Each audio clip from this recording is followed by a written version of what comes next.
Cooker की दूसरी सीटी बज रही है और मेरे हाथों की रफ्तार तेज हो गई है। ब्रश करते करते आनन फानन में मुंह पर पानी के कुछ छींटे मारकर अपने ही दुपट्टे से पोंछकर किचन की ओर भागती मैं। अभी 10 मिनट हैं बच्चों और उन्हें उठाने में। ऐसा इशारा किया घड़ी ने मुझे। अरे लो, अपना परिचय तो कराना भूल ही गई मैं ईला अर्थात ईला सुशांत वर्मा। उम्र यही कोई 36-37 वर्ष और पहचान 13 और 11 वर्ष के 2 प्यारे बच्चों की माँ। हाँ, समझती हूँ कि पहले मैं पत्नी हुई, फिर माँ पर जीवन की इस आपाधापी में पत्नी होना कुछ खास महसूस ही नहीं हुआ। सभी के आशीर्वाद से विवाह हुआ मेरा एक कुलीन आकर्षक युवक से, और सभी नवविवाहितों की तरह घूमने फिल्म देखने भी जाते ना थे हम। पर साड़ी और ऊंची हील पहने मैं कभी इनके कदम से कदम नहीं मिला पाई और धीमा चलना शायद इन्हें आता ही ना था। तीसरी सीटी ने वापस धरातल पर ला दिया मुझे। चाय चढ़ाकर कदम बढ़ चले सुशांत को उठाने। पानी, टॉवेल और अखबार रखकर चाय का बुलावा दे दिया उन्हें रोज की तरह। और ये सुलभ और अंशिता भी ना, रोज इतना परेशान करते हैं ना उठने में। अभी बस निकल जाएगी तो सुशांत को इन्हें स्कूल छोड़ने जाना पड़ेगा और सुबह सुबह ही मूड खराब हो जाएगा उनका। उठो बेटे, चलो जल्दी करो। 1 मिनट मम्मी, बस 1 मिनट, अलसाया सा सुलभ बोला और सुर में सुर मिलाती अनमनी सी अंशिता भी। नहीं जाना स्कूल बस। घड़ी की ओर घूरती मान मनोहर से दोनों को उठाया और भेजा तैयार होने। फटाफट सबका टिफिन पैक किया और लग गई बेतरतीब से कमरों को संवारने। काश जिंदगी भी ऐसे ही संवर जाती। नाना, ये मत सोचना कि उदास हूँ मैं या असंतुष्ट या हूँ, क्या पता।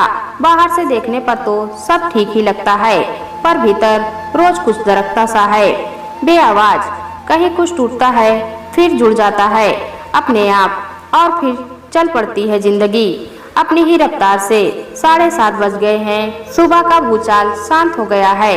इन सब के जाने से आज सुशांत को भी जल्दी जाना था किसी काम से। क्या पता क्या काम, शायद बताना भूल गए होंगे। हाथ में चाय का मग पकड़े मैं चल पड़ी अपनी तैयारी पर। बस बाई समय पर आकर सब काम कर दे तो सब संभला है। मुझे भी तो निकलना है कुछ देर में। लो आ गई लक्ष्मी गुहार लगाती। बीपी जी, सर दर्द हो रहा है, चाय पिला दो आज पहले। समझ गई आज फिर पति के क्रोध का निशाना बनकर आई है ये, पर कुछ कह सुनकर भी तो कोई फायदा नहीं। हमारे समाज में बहुत कुछ बस घटता है बिना कारण, बिना किसी हल। अपने हाथ का मग उसे पकड़ाया, एक डिस्प्रिन दी और नहाने चल दी मैं। समय जैसे भाग रहा है, दिन महीने साल सब तो गुजर गए। आईने के सामने खड़ी होती हूँ तो दिखती है बालों में चमकती चांदी। समय ही नहीं मिल पा रहा है पार्लर जाने का। अलमारी खोलकर बरबसी हाथ आ गई ये गुलाबी साड़ी। कम ही पहन पाती हूँ साड़ी आजकल। इतनी अफरा तफरी में बस किसी तरह तैयार होकर निकलना भी किसी युद्ध से कम नहीं। पर आज कुछ मिनट है मेरे पास।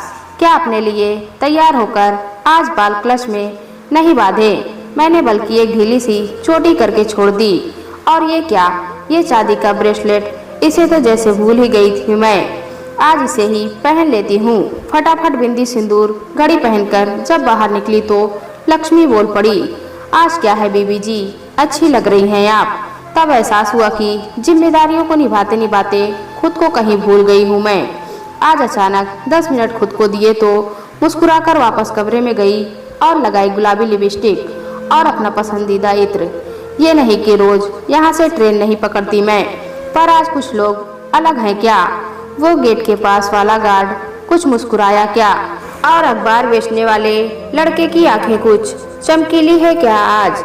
चलो छोड़ो, अपनी निर्धारित ट्रेन के रोज वाले कोच में चढ़ चुकी मैं और हल्की सी गर्दन हिलाकर कुछ लोगों का अभिवादन करती। कुछ अलग हूँ क्या मैं आज, तो फिर ये लोग अलग से क्यों लग रहे हैं। मुझे आज क्या बदल गया है, क्या मैं ये सामने वाले सीट पर बैठकर हमेशा अपनी किताब में खोए रहने वाले ये सज्जन आज इतने चमत्कृत क्यों हैं। इनकी आंखों में आज कुछ प्रशंसा का भाव है क्या। एक मौन का संवाद रहा है हमारे दरमियान। जाने क्यों नाम नहीं जानती मैं इनका, कभी पूछा ही नहीं, आवश्यकता ही नहीं थी कोई, पर ये बैठते रोज यही हैं। शायद किसी बैंक के काम करते हैं या किसी इन्वेस्टमेंट कंपनी में। जो किताबें ये पढ़ते रहते हैं ना, उन्हें देखकर तो कुछ ऐसा ही लगता है। आ गया मेरा स्टेशन और बढ़ चले कदम ऑफिस की ओर। समय पर हूँ मैं, असल में हमेशा रहती हूँ, पसंद ही नहीं देर से आना और किसी की कोई ऊंची नीची बात सुनना। अक्सर सुशांत कह उठते हैं कि क्यों इतनी जल्दी में रहती हो, अगली ट्रेन भी पकड़ो तो पहुंच जाओगी। क्या बोलूं उन्हें। खैर लिफ्ट का बटन दबाया और अपनी फ्लोर पर पहुंचकर फिर चौकी में, क्योंकि भोला जी बोले हैप्पी बर्थडे मैडम जी। ये भोला जी कहने को तो चपरासी हैं, हमारे यहाँ पर इनकी उम्र का लिहाज करके मैं इन्हें दादा या भोला जी ही कहती हूँ। अरे नहीं दादा, आज कोई जन्मदिन नहीं है मेरा।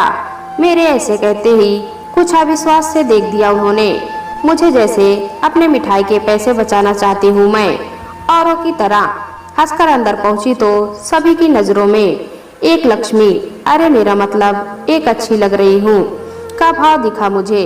रीता और महक तो पीछे ही पड़ गई कि बता बात क्या है। लो अब तो ठीक से तैयार होकर आना भी गुनाह हो गया यहाँ। पूरे दिन एक नर्सों में एक अलग ही स्फूर्ति रही आज। थकान और गर्मी कुछ कम ना है आज। वापसी ट्रेन में फिर वही रोज का हाल, कोई संगीत सुनकर तो कोई मोबाइल में गेम खेलकर अपनी थकान मिटा रहा था, और मैं रोज की तरह खिड़की से बाहर गुजरती हुई जिंदगी को देखती, न जाने किस शून्य में खोई हुई थी। तभी एक अपरिचित किंतु भला सा स्पंदन हुआ जब कोई बोला, मुझे नहीं पहचानती हो नाइला। मुड़कर देखा तो आश्चर्य करने की बारी मेरी थी। वही सज्जन मुझे संबोधित कर रहे थे जो हर रोज के मुख्य सयात्री थे। मेरे विस्मय पर शालीनता से बोले वो, मैं अश्विन, कॉलेज में तुम्हारा सीनियर और रचनात्मक और सृजनात्मक कार्यों को संचालित करने में तुम्हारा सहभागी। जैसे अचानक अतीत का कोई झरोका सा खुल गया और याद आ गया मुझे मेरा वो रूप जहाँ किताबें थी, लेखन था, साहित्यिक चर्चाएं थी और समाज को सही दिशा देने के युवा इरादे थे। सहसा मेरे मुंह से निकला, कितना बदल गए हो तुम। सॉरी आप। मेरा इरादा शायद उनकी फ्रेंच कट दाढ़ी, बड़े चश्मे और चांदी भरे बालों की तरफ था, पर जो नहीं बदली थी वो थी उनकी वो उन्मुक्त हंसी, जो संभवतः मैं 1.5 दशक बाद सुन रही थी और इतने दिनों के मुख सफर में कभी नहीं देखी थी। संकोच में सिमट सी गई मैं।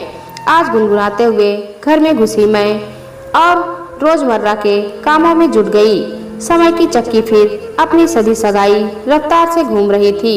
सबके सो जाने के बाद आज पुराने एल्बम लेकर बैठ गई मैं, शादी की सभी रस्मों को फिर से जीती हुई, और पापा मम्मी के उन शब्दों को गुन रही थी कि इतना अच्छा लड़का है, सामने से रिश्ता आया है और कोई मांग भी नहीं है उनकी।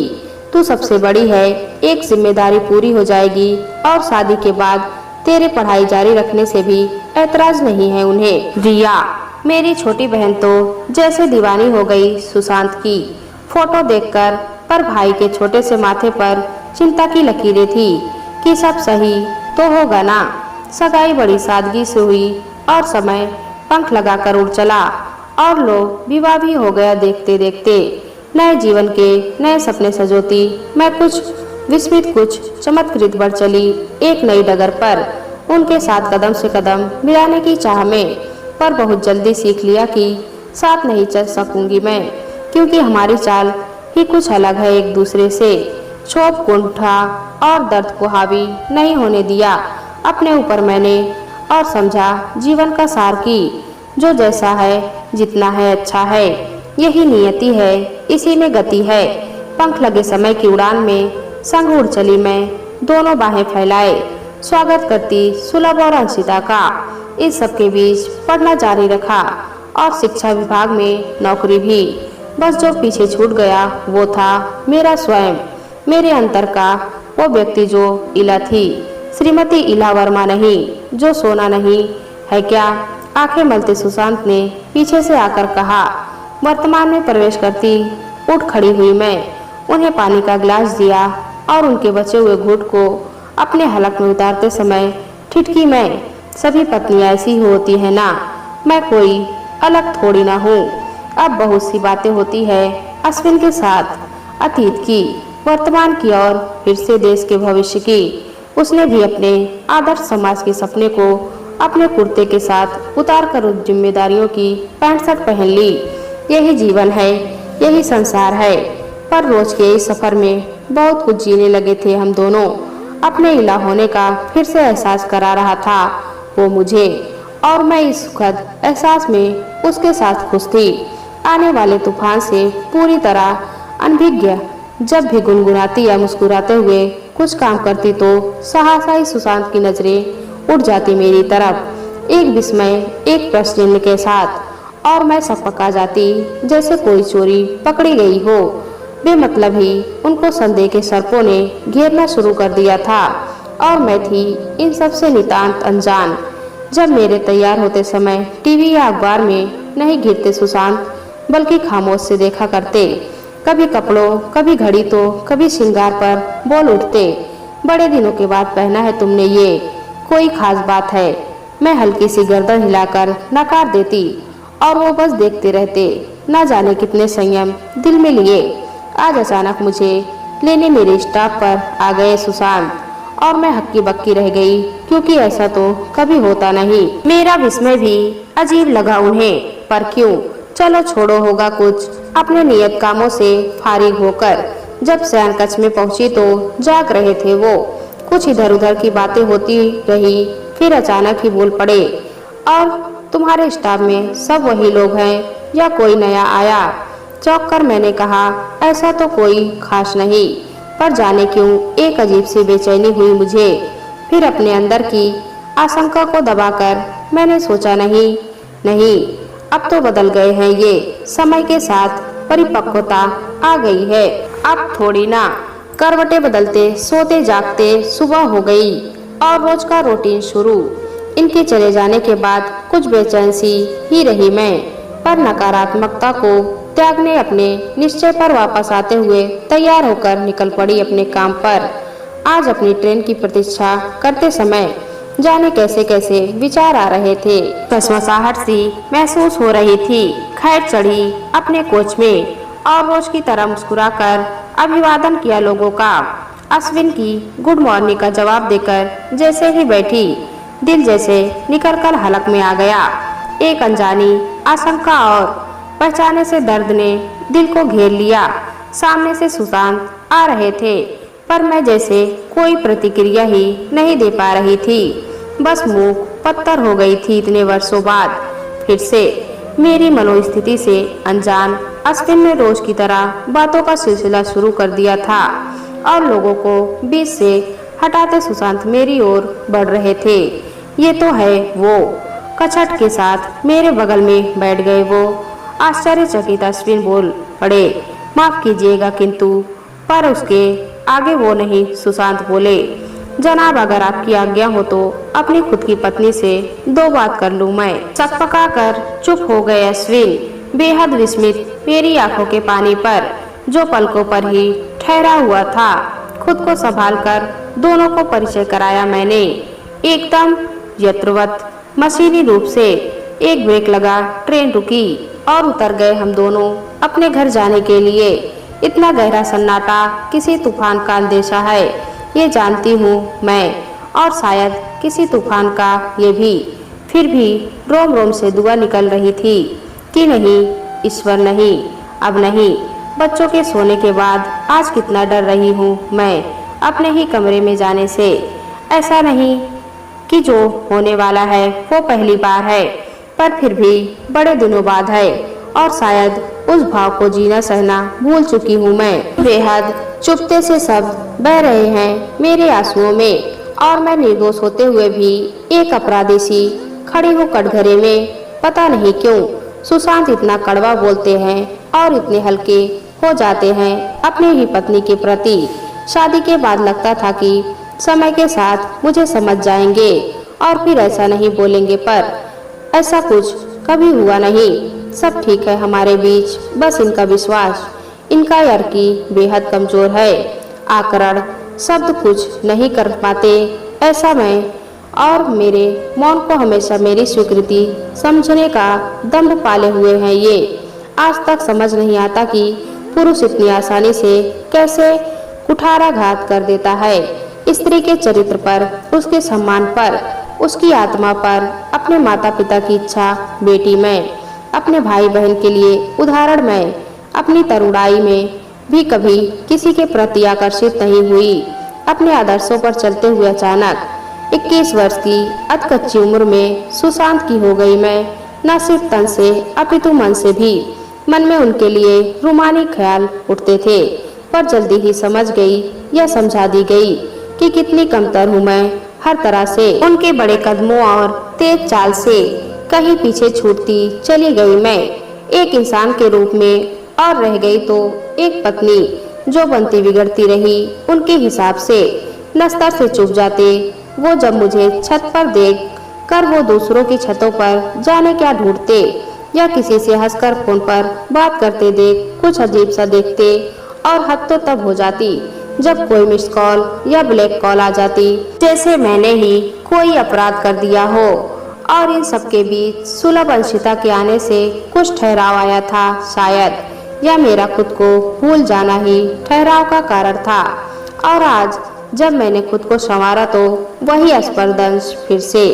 आज तैयार नहीं हुई मैं, अपना पुराना कॉटन का सूट निकाला, बेतरतीब बालों को क्लच में समेटा जैसे तैसे, और बहती असुधारा के बीच गुलाबी लिपस्टिक पीछे डाल दी अलमारी में, ताला लगाया घर पर और अपने कुछ खुद को पाने के इरादे पर, और नपे तुले कदमों से चल पड़ी अपनी पहचानी डगर पर। सामने खड़े हैं सुशांत, देख रहे हैं मुझे जाते हुए। संवादहीन एक शांति है उनकी आंखों में, और एक निश्चय मेरे हृदय में। चढ़ दी ट्रेन में, अभिवादन भी अश्विन की नजरें उठी, मुझसे टकराई, चौकी, एक सन्नाटा पसर गया हमारे बीच। नम है उनकी भी आंखें लाचारी से, एक अजीब से अपराध बोध से जिनका उसे कोई संबंध नहीं। और उनके इस अपराध बोध से मेरे सीने में दर्द को और भी बढ़ा दिया। नजरें फेर ली मैंने, क्योंकि अब कहना क्या और सुनना क्या। कितनी देर लगती है लम्हों के यूं हिलने में, एक उंगली के उठने में और शब्दों के जाहिर होने में। क्यों इतनी आसानी से पुरुष किसी स्त्री के चरित्र पर हमला कर देता है। किसी भी स्त्री के लिए मूर्ख कहलाना उतना अपमानजनक नहीं जितना चरित्रहीन, क्योंकि चरित्र ही उसका गहना है और उसका सबसे कमजोर कोना, जिस पर वो कोई आघात सा नहीं पाती। बिखर जाती है या विद्रोही, किंतु अवश्य ही स्वयं से जुदा हो जाती है। सदियों से पुरुष प्रधान समाज में औरतों के चरित्र पर अनर्गल कुठारघात किए गए हैं, और समाज मुंह बाहिर होकर बस तमाशा देखता रहता है। अरे जिसने सीता को नहीं छोड़ा वो इला को क्या छोड़ेगा। और दोस्तों स्त्री का भी है, क्यों सह जाती है वो ये सब, कभी परिवार के नाम पर, कभी परंपरा के नाम पर, तो कभी मूल्यों के नाम पर। यही सब सोच रही थी इला के अचानक अश्विन बोले, कल से मैं इस कोच में नहीं आऊँगा, या शायद इस ट्रेन में ही नहीं। यही उचित होगा शायद तुम्हारे लिए। अच्छा चलता हूँ, अपना ध्यान रखना, ईश्वर सब ठीक करेगा। कुछ फिर दर का, कुछ टूटा और फिर टीस वही पुरानी। दोस्तों कहानी अच्छी लगी तो कमेंट में बताएं। चैनल पर नए हैं तो एक लाइक और सब्सक्राइब जरूर करें।